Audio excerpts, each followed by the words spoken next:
The studio lights glowed with the soft amber warmth of a talk show afternoon, but something about the air felt sharp, almost electric.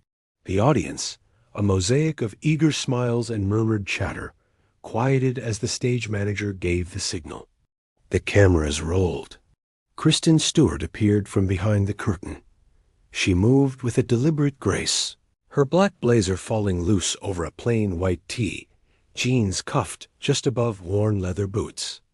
She wasn't dressed for Hollywood spectacle. She was dressed for herself. Yet her posture, shoulders squared, jaw tense, betrayed the current running beneath her skin. Applause surged, a wave that met her like a wall.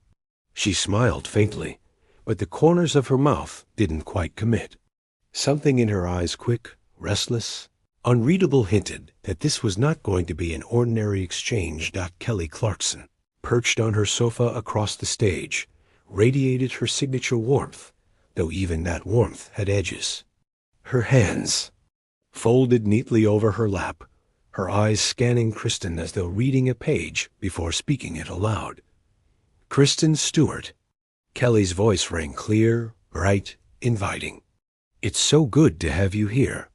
Kristen crossed the stage, each step purposeful, and extended her hand. The handshake lingered a beat too long, fingers tightening for an instant, a fleeting test of control. They sat. Kristen's body leaned slightly forward, as though bracing. The audience leaned too, drawn into the invisible thread between the two women. The small talk began light quips about travel, mutual friends, movie schedules, but underneath, a subtle shift. Kelly's questions edged closer to the bone, her tone wrapped in velvet, but with a core of steel. The first real strike came almost casually. "So, that last role you took, some people thought it was, let's say, a bold choice. And there was that interview where you said it didn't exactly go the way you'd hoped. What happened there?" Kristen's eyes flicked downward for a fraction of a second, then back up. Her smile thinned.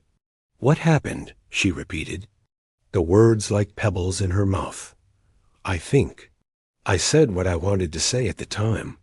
Kelly didn't break eye contact. "But you left a lot unsaid, right?" A ripple moved through the audience, soft, almost imperceptible, but it was there. The rustle of crossed legs, the quick shift in chairs. Kristen's fingers tapped against her knee, once, twice. She inhaled slow, as though tasting the air. For something sharp. "I left it where it needed to be," she said. The words were steady, but her gaze flickered. Kelly's smile tightened. "Some folks think when you hold back, you're protecting someone. Or maybe hiding something." It was subtle, the shift in Kristen's body language.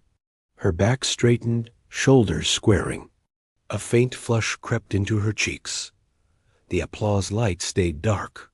The silence was suddenly too loud. The next words from Kelly were softer, but they landed like a stone dropped in still water. "So, was it personal?" Kristen's lips parted slightly, a long breath. Her jaw set. The hand nearest the armrest curled into a fist dot in the control booth. Someone murmured, "We might need a break." Kristen exhaled through her nose, the sound barely audible, but waited. Her eyes locked on Kelly's, steady now, the tremor gone. "I'm not sure this is the place for that." Kelly's brows lifted. "But isn't this exactly the place?" The audience sat frozen, caught between curiosity and the discomfort of witnessing something not meant for them. Kristen shifted forward, her elbow grazing the table between them. Her voice, when it came, was low. "No, not like this." Her hand came down sharply on the tabletop, not a slam of anger, but the flat declaration of a boundary. The sound rang in the space like a struck bell. Kelly's smile froze, a flicker of something passing behind her eyes. And then the sudden cut to commercial. The applause sign blinked to life, coaxing reluctant claps. Kristen rose without looking back. The studio's warm light couldn't hide the cold current that had taken over. It was more than television now. It was personal, political. Elemental. The moment the red light on the camera died, the studio fractured into motion. Crew members scattered like startled birds, some toward Kristen, some toward Kelly, most toward the invisible damage that had just been done. Backstage, Kristen paced a tight, restless circuit. Her boots struck the floor with a muted thud, each turn sharper than the last. The black blazer swayed around her frame like an unsettled shadow. A production assistant hovered at the edge of her path, headset crooked, eyes darting between Kristen's face and the phone in her hand. Somewhere in the background, a producer barked into a walkie, "Keep this contained. We don't need social media eating this alive before we're off the air." Kristen's voice cut through the commotion, low, but charged. "Do you want me to answer the damn thing?" The words weren't aimed at anyone in particular, but they landed on everyone in earshot. From the opposite corner, Kelly emerged. She moved slower than Kristen, careful, her heels clicking softly against the laminate. The smile she wore on stage was gone. What replaced it was quieter, almost regretful. Her hands were clasped in front of her, fingers twisting once, then stilling. "I just wanted honesty," Kelly said, her tone more human now, stripped of performance. Kristen stopped, pacing. She turned, eyes sharp. "Not your version of it." The words were simple, but they cut deeper than volume could have. Around them, the crew froze, caught between pretending they weren't listening and hanging on every syllable. Kelly's gaze held steady. "It wasn't meant to put you on the spot." Kristen shook her head, half a laugh with no humor in it. "That's exactly what it was meant to do. That's the game, right? Push until you get the soundbite you need. Doesn't matter if it's real, just that it plays well." For a moment, the room seemed smaller, the ceiling lower. The tension wasn't loud, it was compressed, like a storm waiting for one more drop to fall before the lightning strikes. "Look," Kelly said, softer now, "you've built a career on being real. People want to see that." Kristen's jaw tightened. Being real doesn't mean letting someone else decide which parts of me to put under glass. The weight of that sentence seemed to still even the headset chatter. A camera operator leaned against the wall, eyes fixed on the floor. Someone coughed. Awkwardly. The silence stretched until a voice broke in from the hallway. "We're back in 60 seconds. Kristen's eyes darted toward the sound. The choice hung between them. Walk back out there and let the narrative be shaped without her, or step in and fight for it. She crossed her arms, her fingers digging lightly into her sleeves. Kelly stepped closer. Her voice was almost a whisper now. "If you don't answer, they'll answer for you. And you know what that will look like." Kristen's lips pressed into a thin line. She knew exactly what it would look like. She'd been there before, labeled difficult, unstable, volatile, each headline a little scar in the public imagination. It wasn't just about today's interview. It was about every interview after, every opportunity that would be weighed against the shadow of this moment. Finally, Kristen said, "I'm not doing it on your terms." Kelly didn't flinch. "Then do it on yours." The PA's voice came. Again, louder. "We're back in 10. Kristen exhaled slowly, as though releasing some of the static in the air. She gave a curt nod, not agreement, but acknowledgement, and headed toward the wings. Kelly followed, a half step behind. The lights of the stage bled into the corridor, too bright after the dim backstage shadows. As they stepped into the glare, Kristen straightened her spine. The applause light blinked alive, coaxing the audience back into their roles as well. The set's warmth wrapped around them again, but the undercurrent remained thicker now, more dangerous. The commercial was over. The storm was not. The applause swelled again, but this time it felt different, less spontaneous, more like the forced rhythm of a drummer keeping a reluctant march. Kristen sat back down in the armchair, opposite Kelly, crossing one leg over the other. Her hands rested loosely on her knee, but the faint tremor in her fingers betrayed the storm still moving inside her. Kelly's smile was back, crafted for the camera, but her eyes carried a trace of calculation. "Welcome back," she said brightly, turning to the audience before letting her gaze settle on Kristen again. "We were just talking about your most recent role, one that stirred up quite a bit of conversation." The audience gave a polite ripple of laughter, unsure if they were meant to find it funny. Kristen's eyes narrowed slightly, the corners pulling tight. She leaned forward, her elbows resting lightly on her thighs, giving the sense of someone preparing to move not away, but into. "It stirred conversation," she said, her tone even, "because people like to talk about things they don't fully understand." Kelly tilted her head, keeping the smile in place. "So help us understand." The challenge was light, almost playful, but the way it hung in the air made it feel heavier than the words suggested.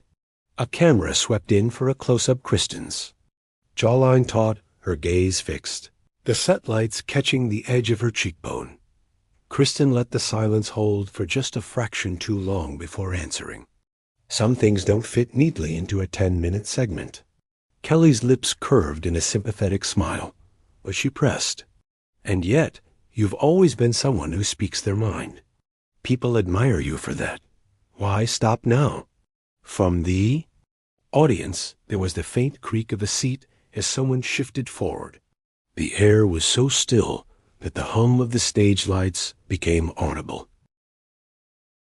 Kristen gave a small, almost imperceptible shake of her head.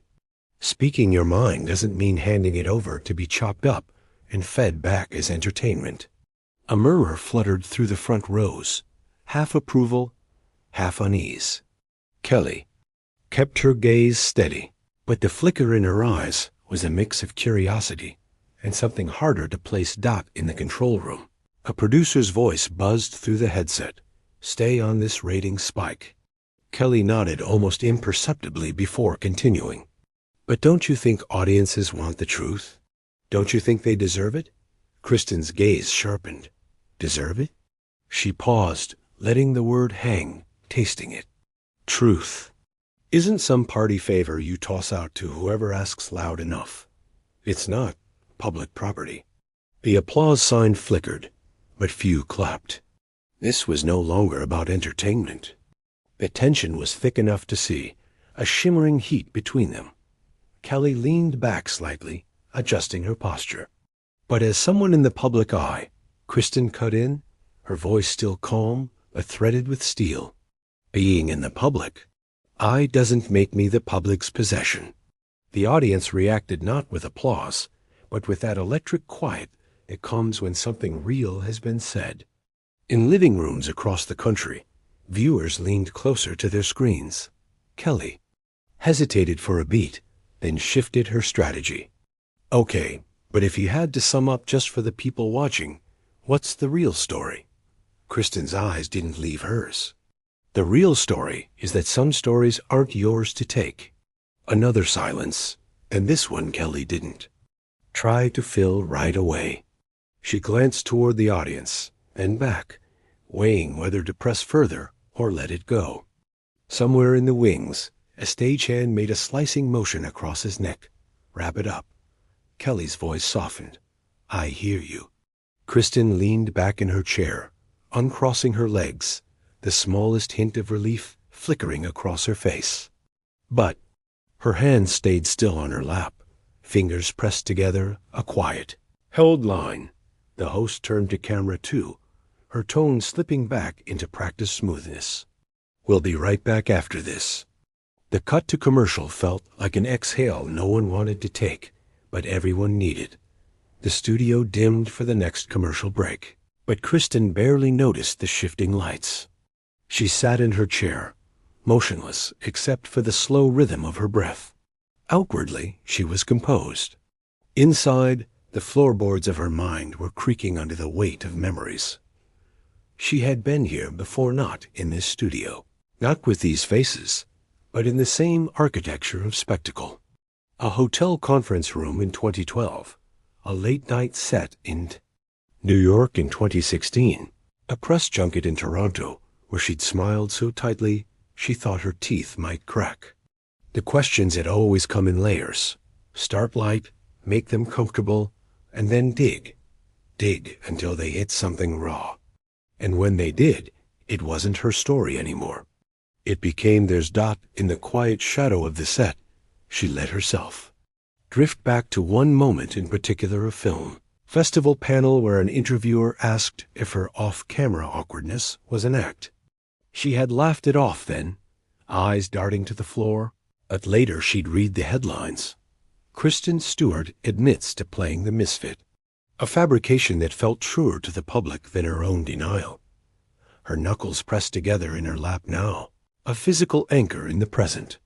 She could feel the heat of the stage lights creeping back as crew moved around them. Kelly's voice floated faintly from somewhere to her left, chatting with the floor producer. Kristen caught fragments. Find the line. Keep it friendly. Don't spook her. Friendly. The word was a costume she had worn too many times. When the cameras flickered back to life, Kristen straightened slightly. Kelly resumed her seat, that practiced beam lighting up again. We've been talking about your craft, she said, but I want to ask about something a little more personal. There it was, the pivot. Kristen felt her jaw tighten. She leaned forward, forearms resting lightly on her thighs, her voice steady. Personal tends to mean invasive in this setting. Kelly chuckled softly, the audience following suit. Not invasive, just curious. Kristen's eyes didn't waver. There's a difference between curiosity and entitlement. The laughter faltered. Kelly tilted her head, as though trying to decide whether to push or retreat. So you think people are entitled when they ask about your personal life? Kristen's lips curved into something that wasn't quite a smile. I think people confuse access with ownership. A faint murmur rippled through the audience. The air on set shifted, that invisible boundary between host and guest thickening.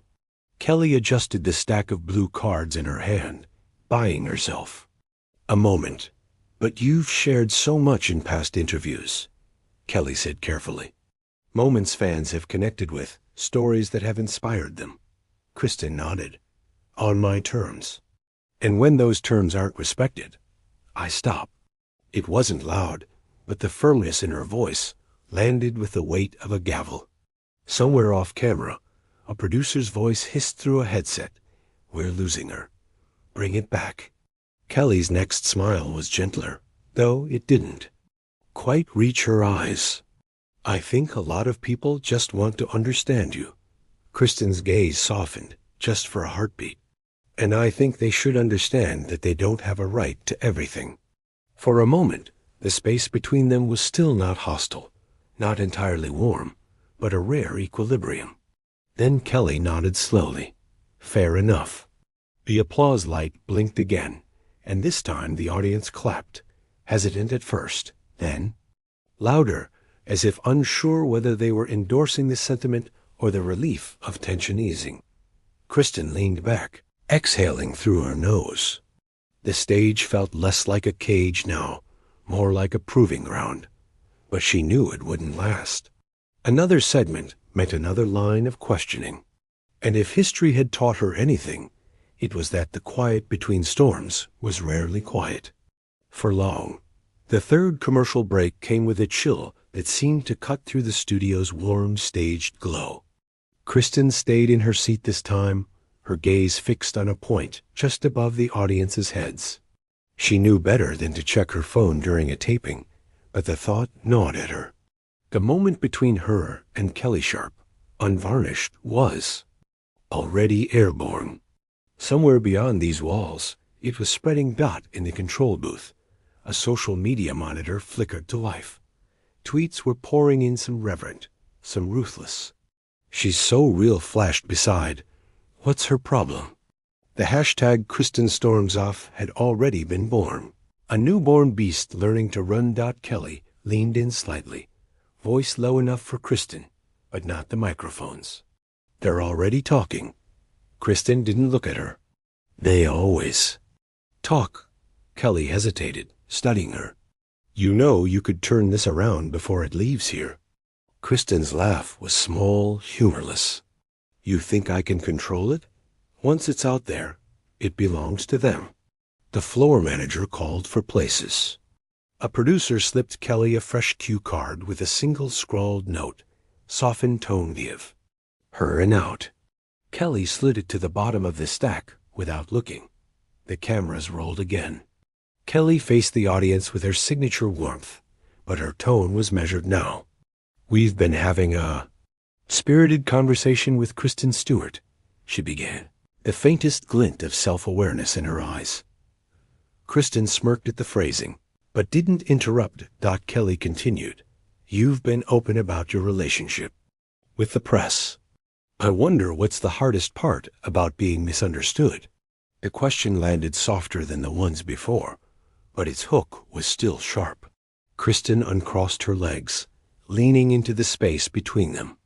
The hardest part is when people decide the story before they've heard it, or worse, when they hear it and change it anyway. The audience reacted with a murmur agreement from some, skepticism from others. A cameraman's lens zoomed in, capturing the unblinking intensity in her eyes. From the corner of the stage, a crew member's phone lit up. Another trending tag, Team Kristen. A countercurrent was forming. Kelly pressed on. Do you think the public's curiosity is a bad thing? Kristen shook her head slowly. Curiosity's not bad. It's the hunger behind it that matters. Some people want to understand you. Others just want something to tear apart. The applause light flickered, but only a few clapped. Most listened out in living rooms across the country. People were tweeting mid-show. She's not wrong. This is why celebrities don't do interviews anymore. Kelly's pushing too hard. The digital noise was swelling. Kelly's voice softened. So, what do you do when it feels like the walls are closing in? Kristen's answer came without hesitation. I push back. It was the first line of the interview that made the audience clap on instinct, short, defiant, easy to post as a clip. The floor manager glanced toward the control booth, mouthing, We've got our moment. But Kristen wasn't finished. And sometimes, she added, her voice dipping lower, I walk away. The audience stirred, some with admiration, others with an almost audible don't you dare. Kelly kept her smile fixed, but her fingers tightened around the cue cards. Off air. In the corners of the internet, the split was hardening. Kristen storms off and Team Kelly began climbing side by side, each one feeding the other. Kristen's publicist, watching from a quiet office in Los Angeles, was already drafting a statement. Back on stage, Kelly pivoted toward the cameras. We'll be right back after this short break. Her tone was cheerful, but the muscles in her jaw twitched. As the applause sign blinked again, Kristen rose not abruptly, but with a deliberate, unhurried grace and stepped away from the couch. She didn't head for the exit. Not yet, but she wanted the audience, the crew, and the millions watching to know she could. This wasn't just an interview anymore. It was a reckoning, and the court of public opinion had just been called to session. The green room was quieter than the set, but not calm. It had that tense kind of silence that carries weight like the still air before a thunderclap. A muted television mounted on the wall replayed the last segment, looping Kristen's words in slow, silent captions. Each pass made them feel heavier. Kristen stood near the window, arms crossed, the city skyline framed behind her. The blazer she'd worn on stage hung open now, revealing the faint rise and fall of her chest. Her reflection in the glass stared back, composed enough to pass, but not enough to convince herself. Kelly entered without knocking. She closed the door softly, leaning her back against it. Gone was the polished host's smile. She looked like someone who just walked off a tightrope and was deciding whether to step back on. They're editing this already, Kelly said, her voice low, cutting it into clips. Kristen didn't turn. Of course they are. Kelly took a few steps closer. I'm not trying to be your enemy here. Kristen's shoulders lifted in a slow shrug. You're doing your job. I'm doing mine. And what job is that? Kelly's tone wasn't hostile nor searching, like she was trying to fit a puzzle piece. Keeping control of my story, Kristen replied, finally turning to face her. Her eyes were steady now, almost unnervingly so. I've been in this industry since I was a kid. I've seen what happens when you let people twist your words. You end up defending something you never said. Kelly's brow furrowed. But if you never say anything, doesn't that let them write it for you? Kristen stepped forward, closing some of the space between them. Saying nothing is still saying something. Sometimes it's the only way to keep what matters intact. Kelly studied her for a moment, weighing the words. You know, when I push guests, it's not just for the cameras. It's because I think people watching might need to hear the truth. Kristen's mouth twitched, halfway to a smile that didn't come. The truth is not a soundbite. Silence again. Only the faint hum of the television filled the gap. On screen, a chyron blazed.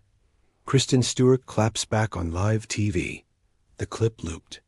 Kristen glanced at it, then back at Kelly. You see that? She asked. That's what this will be. Not the conversation, not the context, just the clapback. Kelly exhaled, leaning her hand against the back of a chair. Then maybe you should decide how it ends. Kristen tilted her head, curious. You think I should go back out there and play nice? I think you should go back out there and be heard on your terms, Kelly said. Otherwise, they'll only hear the part that fits their headline. The suggestion hung between them. Kristen didn't respond right away. She paced a few steps toward the table in the corner, where a half-empty water bottle sat beside a stack of untouched pastries. She twisted the cap, took a sip, then set it down without looking at it. Finally, she spoke. If I go back out there, it's not going to be to clean this up. It's going to be to finish it. Kelly gave a small nod, as though she'd expected nothing less. Then finish it. Outside the green room door, footsteps passed producers moving briskly, cameras being repositioned. The air beyond the door was humming with preparation. Kristen reached for the blazer, sliding it back over her shoulders, her movements deliberate. She caught her reflection again in the window, this time holding her own gaze for a beat longer. The tension hadn't left her face, but something else had joined it. Resolve.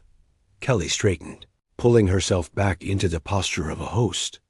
But there was a flicker of something more genuine in her expression now. Respect, maybe, or the recognition that this next segment wasn't hers to control. The stage manager's knock came sharp and quick. We're live in 2. Kristen opened the door herself, stepping into the corridor with Kelly just behind her. The muffled roar of the audience drifted toward them, mingled with the bright sting of stage lights spilling from the wings. This time, Kristen didn't hesitate. She walked toward the glare, toward the cameras, toward the unfinished conversation ready to make it hers. The stage lights hit harder the second time. They weren't just bright, they were exposing. The applause rose like a wave as Kristen and Kelly re-emerged from the wings, but beneath the audience's cheer was a hum of curiosity, almost hunger. Everyone sensed the return wasn't just a resumption, it was a reckoning. Kristen didn't take her seat right away. She stood at the edge of the rug, letting the noise swell, eyes scanning the crowd like she was reading them as much as they were reading her. Some faces were smiling, others tense, but all were leaning forward, as if afraid to blink. Kelly gestured toward the chairs, keeping her tone light. Welcome back. I think we've got a little unfinished business. Kristen slid into her seat, crossing one leg over the other. This time, she didn't bother with the rehearsed smile. We do, she said, her voice low but clear, riding just over the murmurs that rippled through the audience. Kelly hesitated a fraction too long before speaking again, the professional in her aware of the stakes. Earlier, we touched on your latest project and some of the reactions it's gotten. You seemed reluctant to go deeper. I think people would like to understand why. Kristen leaned forward, elbows on her knees, hands loosely clasped.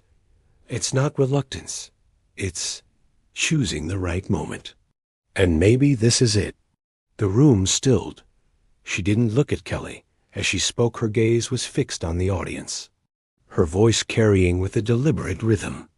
We live in a world where stories get chopped into 15-second clips and rebranded as the whole truth. People think they know you because they saw a headline, or because they liked or didn't, like a character you played. But the space between who you are and who you're told to be, that space gets erased. And I've spent most of my life trying to guard it. A few people in the audience nodded. Someone near the front whispered to the person beside them. They? Words lost in the quiet. Kelly shifted slightly, leaning back, as though recognizing the balance of the segment had moved. So, protecting your space. Does that mean avoiding hard questions? Kristen finally looked at her. No, it means answering them on my own terms. Not as a soundbite, not as a trap. I'm not here to give the internet its next meme.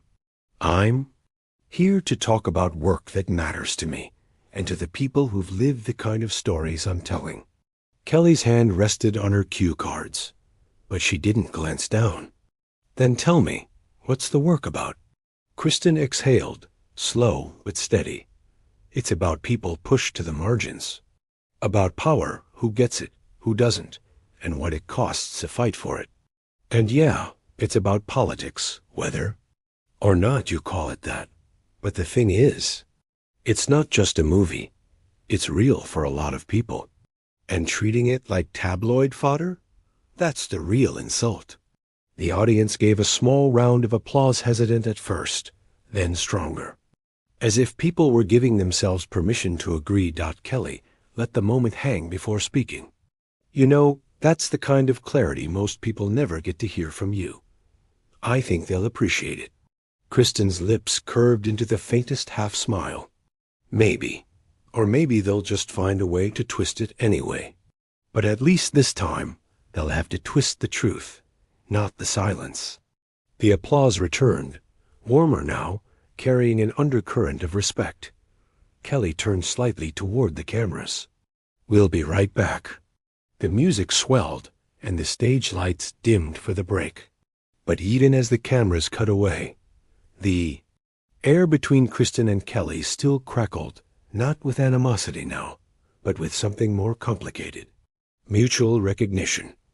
Kristen leaned back in her chair, letting the noise of the crew fill the space.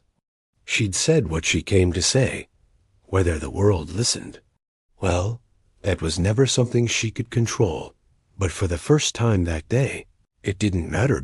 It began before the cameras had even cooled. A producer's phone lit up in the control booth seconds after the segment ended. A friend had already texted. Kristen Stewart just torched Kelly Clarkson on live TV? Someone else replied with a string of fire emojis, followed by a shaky screen recording of the exchange, grainy but electric. By the time Kristen's car pulled away from the studio's back entrance, the internet was already on fire.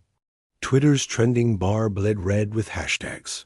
Kristen v. Skelly, Table Slam, and the more ominous silence. No more. Clips looped endlessly, her hand slamming the table, the tightening of Kelly's jaw, the moment Kristen's voice cut through the hum like a blade. Depending on the account, she was either a truth-teller refusing to be packaged, or a celebrity melting down under the pressure of a softball question. News. Blogs churned out articles with surgical speed. Tense exchange on daytime TV. Stewart calls out media spin. Kelly Clarkson taken aback by Kristen Stewart's confrontational interview.